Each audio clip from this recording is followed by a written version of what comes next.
Well, it's a story so out of left field and certainly not one we had on our bingo card in 2025. The Hawks, our supposedly elite crime fighting unit, which is currently severely underpowered, has come out in strong defense of its investigation of fairly well-known local social media content creator Anton Taylor. Well, the story broken by a specialist legal journalist, Karen Morn, last week revealed that Taylor, after posting a satirical video of suspended police minister Senzo Mchunu this year, had attracted a full-blown Hawks probe and even a raid on his own, with officers hell-bent on gaining access to his cell phone. Now, in this TikTok video, Taylor essentially pretends to be a criminal who's bribing the minister with sex workers and a BMW. Now, the comedian says it follows news that at the time, Mchunu, although later it came to light that it wasn't the minister, had asked police watchdog IPID to probe KwaZulu-Natal Police Commissioner Nhlanhla Mkhwanazi. Nevertheless, Mchunu was not happy with Taylor's video, satire or not, and thought at the time that Anton was a journalist of sorts, enough to open a case against him, which has since failed to reach the courts for prosecution. Morn, meanwhile, is with me from our Johannesburg studios to help us understand this, well, truly bizarre story. Karen, thanks so much. Welcome back to The Lead. Lucky to have you back on. Thank you for having me, Graham. Fantastic. I haven't had all my coffee this morning, so you'll sense that I'm semi-stumbling over my words. Let's take it from the top, right? For those who perhaps don't like or understand satire, what was Taylor really trying to say here, Karen? Well, I think we need to understand that this video was posted on the 29th of March this year. So this is, of course, before that bombshell press conference by Lieutenant General Mkhwanazi in KZN, which was, of course, in July, the 6th of July. And really, it was at the height of this kind of suspicion about the relationship between the police minister, which of course, and Mkhwanazi, which of course is now later solidified into those very serious allegations, which have themselves prompted the instigation of, commission of inquiry. So essentially what Taylor was responding to was that report, which later denied by IPID, that, there'd been an investigation of alleged interference initiated into Mkhwanazi by the police minister. And he's pretending to be this Eastern European criminal who's celebrating because he has, this entire criminal enterprise in KZN, and it is being thwarted by Mkhwanazi and his cops, and his criminals are being killed by the police. And as he describes in the video, his lifestyle has had to take a knock because Mkhwanazi is hurting his wallet, and he gives various illustrations of that. So it was really that video, towards the end where he says, that he had to essentially fund this kind of difficulty that Mkhwanazi is facing by bribing Senzo Mchunu with the 3 sex workers and a BMW. And that was really what drew the ire of the minister. Sure. According to Taylor, and as per your timeline of events in your reporting, it's understood that it's only around, March, April, May, June, that yes. These Hawks are officials, some of whom coming from Gauteng, all the way to Taylor's home in Cape Town, knocking on his door, but Taylor's out of town, right? Yes, he was in the United States of America. He was visiting his sister and his brother-in-law. He was on holiday, and he had called me because, of course, we'd done a big story on the comedians who were taking on the white genocide mythology with their comedy. And I'd interviewed him, and as a result, he had my number. And he phones me that night, the night of the 19th of June, in a flat-out panic because, he's heard from his building manager and people at the building that look, the Hawks have descended upon your property. CCTV footage later showing 3 vans, multiple police officials. You can imagine it's quite panic-inducing. And that panic was, of course, intensified because no one knew what was actually happening and what the cops were there for. So at that stage, I just said to him, look, we were trying to sort of think about what potentially could have resulted in this, extreme raid scenario, which would normally have been employed for very serious crime. And I said to him, you need to get lawyers. You need to get lawyers, and you need to find out what's happened, and they cannot just descend on your property without a warrant, and that warrant will disclose the alleged offenses, what you're under investigation for, what they were looking for, etc. And of course, he subsequently did that. A few days later, he arrived back in the US. He was going to potentially stay longer, but with this thing hanging over his head, he came back early. And of course, then subsequently discovers in this interview with the Hawks that it's the satirical video with Mchunu that had been posted on the 29th of March that is the source of this legal difficulty that he's now facing. What I thought so interestingly and very revealing, and this is the latest report that came out just this week, Hawks defend investigation of Mchunu's complaint against Taylor as quote-unquote crime against the state. Of course, the Hawks CATS unit, crimes against the state unit, is directly involved here. It's mind-blowing that it is. But let's continue with our timeline of events. What I thought very revealing of this particular piece, Karen, is that Taylor said, okay, the Hawks wanted his cell phone as the specific sort of chief evidence apparatus, if you will, that it needed to get inside to understand, if indeed he was the one who had published this video. Of course, you can see him in the video, of course, and, maybe they thought, whatever, AI or whatever the case may be. But he was like, hey, I'm prepared to sign an affidavit under oath admitting that I did make the video, so you don't really need to look into my cell phone anyway. Well, I mean, I find that fascinating because there's a bit of a divergence on the versions here. So the version of the Hawks officer, who goes in Maloto, who goes and provides the affidavit to the magistrate's court to secure this warrant under somewhat questionable conditions, says that no, they needed to access evidence on the phone, and they say that, well, we need this phone to establish the video, et cetera. But when I spoke to the police minister, he made it very clear that he wanted to know who Anton Taylor was working with, if there were other people involved. And I suspect that part of the reason why the phone was sought wasn't just about establishing that Taylor had actually produced this video, which he freely admitted he had. It wasn't in dispute. It's on his TikTok account. You can clearly see it's him. But was about this issue that seemed to be bothering the police minister of, like, is he working with someone else? Are other people involved? Because it became very clear that while, you and I looking at that video would see it as, satire. And as Anton Taylor puts it, the only thing criminal about the video is his terrible accent. For Police Minister Senzo Mchunu, it was a very real thing of, potential conspiracy, as he described it to me, and that possibly the reason why the phone was being sought was to check who he was in contact with. Taylor actually said to me, and we didn't have this in the story, but he said that someone had installed Truecaller on his phone as well. When he got it back, there was a number of, things had been deleted, et cetera.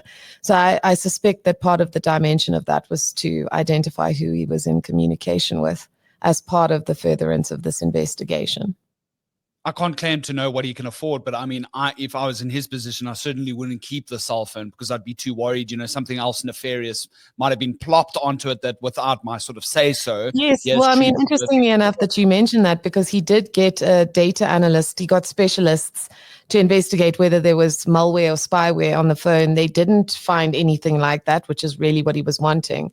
But they did find that things had been deleted and reinstalled. He, of course, had logged off all his social media accounts except for Facebook. And the police appeared to have used, or whoever was analyzing this phone had appeared to use Facebook to get into his LinkedIn, which is all very, very odd. We have no clear sense of why this was happening. But I mean, one of the bizarre aspects of this, one of the kind of heartbreakingly bizarre aspects of this is that they, got a triangulation report to find the location of the phone. I mean, these are aspects of investigation, Graham, that are utilized in very serious and violent crime when, you have someone who's accused of murdering their spouse and they're on the run, and you use a triangulation report to find them. And I really have severe misgivings about the use of that kind of investigative capacity in scenarios where oftentimes it isn't utilized for far more serious cases. And I think that beneath the kind of bizarre hilarity of this entire situation, there is that kind of very serious underpinning of the serious crime situation that we have in South Africa, and the question marks about whether resources that should have been used finding serious criminals were being used against an influencer. And to give an example, triangulation reports, in terms of my experience, were used during the Sri and Devani murder trial, specifically. Yep. One of the alleged triggerman, although he was found to be later guilty, Xolile Mngeni, that was very key evidence to sort of mark how the vehicle had moved across Cape Town's highways and how they sort of ended up in Khayelitsha. And that was a very big pivotal part of that particular murder investigation, right? I glossed over something here, Karen, please excuse me. How many police officers was at Anton's home? That, I think, is also quite revealing. Well, he said there were 2 Hawks officials. He thinks there were about 11 in total from the CCTV footage that he saw. And I mean, there was this classic throwaway line from him, which was to the effect that, as far as he understood it, it took 6 guys to take down Osama bin Laden. But, there were 11 officers sent to his house for his cell phone in circumstances when he wasn't actually there, which again sort of raises questions around the competence of this entire thing. And he said, from the interactions that the officials had with his, security people and the people at the building, they seemed very unconvinced that he wasn't there, to the point of demanding to look at his car, et cetera, et cetera, et cetera. So, the entire operation in itself, all its sound and glory, appeared to be fundamentally ill-informed by any real intelligence as to his location. And of course, these are officers that could have been better used, some would argue. Absolutely. In other cases at that very exact moment, especially in a country like ours with such high levels of violent crime. Let's go back to the police station. Anton reluctantly hands over his phone, but then after he sort of finds out why he's being investigated and the questioning starts happening, I thought it quite revealing. He found that the police there to be sort of quite embarrassed or sheepish. Well, he said to me that at one point, one of the officers said to him, look, we kind of think this thing is really not something that we should be doing, and you seem like a good guy, and et cetera, et cetera. And he said that they seem to be quite embarrassed about the whole thing. I mean, there's this scene that he describes where they essentially want him to play them the video, and then they all sit there and watch it together. I mean, it would be funny if we were in some, Scandinavian type scenario with no crime, but of course we're not. And the fact that these resources were devoted to tracking down an influencer and making him watch his own video about the police minister. There's of course the tragic comic element to all of this. Yeah, 100%. Okay, both sides of the coin, right? What did Minister Mchunu tell you in your initial reporting and bringing this story to light? He just wasn't happy with how he saw his sort of character being portrayed. He thought Anton was a journalist. Yes. And I thought quite revealing of what he told you was, I couldn't leave it there. Other people might come along and question me about this TikTok video, said the minister. Yeah, I think, I think many things can be true at the same time. I think he remains very sensitive about the Mkhwanazi allegations. Of course, he vehemently denies that he has ever been implicated in any kind of criminal syndicate. And of course, the Madlanga Commission will have to investigate that. But his version of events was that, if I don't come out and do something about this, people might potentially think that this is true, that, people will ask me and this person is saying that you got a BMW, that you got 3 sex workers. How could you just leave it there? And he said that he had been sent the video by someone else. He doesn't name that person, who said, no, you have to do something about this. And that was what had informed his action. And he also interposed that sort of reputational harm with, the personal dimensions of it, that, I'm a married man, that I'm a man. To be associated with sex workers is a very damaging thing because men do these kind of things. And I didn't want that kind of implication on my name. And I've got kids, and my kids were asking me about it. But I did say to him, the accusation that you're going to face is that you're criminalizing your own hurt feelings, and that this is not the appropriate legal step to take. You could take him to court for defamation, or you could, use various other mechanisms, but laying criminal charges in this context is going to be seen as potentially abusive and in a potential attempt to intimidate people, including Anton Taylor, from making content about you. And he said he vehemently denied this. But I mean, it was quite interesting to me because it was one of those things where it was a generational issue. I wondered if a sort of Ronald Lamula or much younger minister would make that kind of decision, because I think that there was an absence, arguably, for Senzo Mchunu of social media and how it works. And there was this classic moment where he said to me, well, what would you do if someone said these things about you? And I said, well, with the greatest of respect, sir, if you saw some of the stuff that was said about me on social media, if I had to go and lay criminal charges, I would be permanently in the Rosebank police station in Johannesburg because, the stuff that gets said about me is terrible. But this is the cut and thrust of political life. And that might be a criticism of you, is that you just simply don't understand that this is the social media environment and you need to make your peace with it. Yeah, 100%. Oh, to be a fly on the wall with that conversation with the minister, Karen. I just want to say this, basically from my point of view, is that if a police minister, suspended or no, somebody who's very high up in government is simply opening a case, do you not think that the employees that fall under that police minister's department would not want to take that particular case very seriously? So he took that route. And so we're now sitting in a position now where we can say, is this police abuse of power? Whereas, as you say, he could have gone the defamatory route, but he didn't. He chose to open a case, and he might claim, well, it's every individual's right, but it still came from a man who's high up in government, and you can't change that. I think that's a pivotal point. Of course, Senzo Mchunu fundamentally denying abuse of power, saying, look, I could not dictate to the Hawks what they did with this case. I respect and understand that the NPA has declined to prosecute Taylor for alleged violations of the cybercrimes legislation. I respect that. But, I had no control over any of this. But you make a salient point. If the police minister is laying charges, obviously that is going to be taken a lot more seriously than if you and I wander into police station and complain about someone posting an offensive social media video about us. Those particular matters are going to be treated very, very differently. And I think the resource allocation is very telling here. We know that there was a triangulation report. We know there was data analysis. We know that the phone was taken away for 2 weeks and scoured by the authorities. And Anton Taylor's contacts were searched with Truecaller.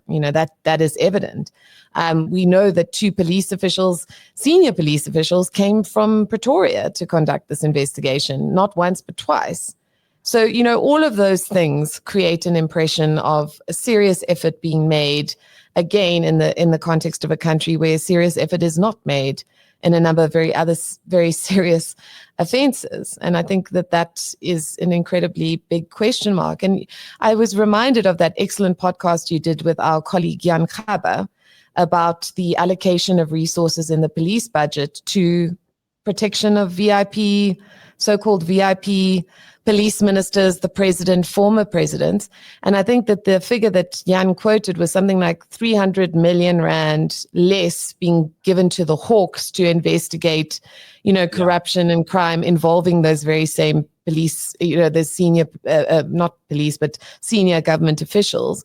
And that sense that the country is constantly being inundated with, that the police are essentially being employed more and more to protect high-ranking government officials. And, this case would be seen as a manifestation of that, rather than investing time and energy in addressing the corruption that they may be implicated in and protecting ordinary citizens such as yourself, myself, and the average man on the street. What are the Hawks saying at this stage? It didn't go to the NPA, declined to prosecute. It's got no, real successful prospects here. What are the Hawks saying? Hey, we did what we needed to do. We're fine with that, Karen. Well, they're adamant that there was merit to this case. They say they don't investigate cases that do not have merit to them. They're denying that there was any kind of influence behind the decision to investigate this by the Crimes Against the State Unit. They're saying that the cyber crimes, division typically, that would fall within their ambit. But, there are going to be big question marks over that, because crimes against the state is really supposed to be stuff that's extremely serious. It's sedition, it's high treason, it's Burmach type trials. It's investigating people allegedly linked to ISIS, and so the allocation of this case to that unit is going to continue to be a big question. And as I understand it, the police's, the parliamentary committee has already written to the justice minister and other officials to try and understand what informed that particular decision. And of course, the Hawks is yet not responding to questions about who made that call. And how that decision was taken in circumstances where you would want full transparency about, how high-ranking police officials' complaints are dealt with. And as yet, we don't have answers about that one. A very interesting case, when we look at all the sort of like nitty-gritties of it, what it all sort of comes down to is the big question of, and to end off, are satirists, comedians, journalists, Extension, et al., cartoonists, Sapiro, many of us, are we safe in this country if we say something about, a certain minister? Are we going to get officers knocking on our door, even if we're not in the country and we have to hand over our cell phone very reluctantly? Taylor, I thought so interestingly, has said, hey, I'm not going to stop making videos. If anything, I'm going to start making more. I mean, we have had this pathology before. I mean, the former president, Jacob Zuma, was very well known at one stage for launching defamation actions, none of which, including against Sapiro at one stage, none of which got under the ground. Of course, there were major protests over that artwork, the spear, huge pressure on the Goodman Gallery. So this is a tussle that we face in a constitutional democracy all the time. We have also seen a number of ANC officials, including Fikile and Balula, Gwede Mantashe, go to court successfully, against what they construe as defamation. Of course, Fikile and Balula's case, particularly interesting because it concerned Anela Mda's allegations about his alleged role in the murder of one of his friends whose killers were found and ultimately convicted, but the masterminds of that hit as yet not discovered, and him going to court to essentially gag her from making social media claims about pre-existing reporting about his links to the alleged taxi pass assassin of his friend. And of course, he said, look, I have the right to defend myself, and with the Madlanga Commission coming up, I didn't want to be cast in the net of Mchunu's allegations, and so I went to court to defend myself. So this is a tension that exists within our society. The right to freedom of expression also has to be weighed against the right of every person to their own dignity and to not be falsely accused of things that they did not do. But I think that Nicole Fritz is correct when she says, as the Center for Freedom of Expression has advocated for, politicians must understand that within the position that they occupy, they are going to be criticized, and that there needs to be an awareness that you might not always like what people are going to say about you, but you need to understand that within the position that you occupy, just as we as journalists understand, you are going to face attack, criticism, and a lot of abuse and insult. And you need to be okay with that unless it goes over into lines that constitute a criminal threat or an incitement to violence against you. And I think that that's the tension that we are going to be exploring for some time to come. And I think that it's essential that in that context, the Hawks are open and transparent about what their informed decisions in this case, and the certainty that satire does not translate into criminal sanction or investigation or invasive raids in circumstances where it is self-evidently meant to be satirical and humorous content. Well, Karen, I think it's no coincidence that the stories you cover end up being national talking points, whether or not it's Anela Mdoda and the big question about whether or not women are safe in Ubers these days, or if it's a comedian / satirist on TikTok being targeted by the police. You're always bringing these exclusives to the fore. Thank you so much. I'm looking forward to seeing you in the flesh at the Madlanga Commission of Inquiry once that date is announced. Karen Warren, specialist legal journalist at News 24. Thank you so much for your time on the lead. Thank you, Graham. It's a pleasure as always.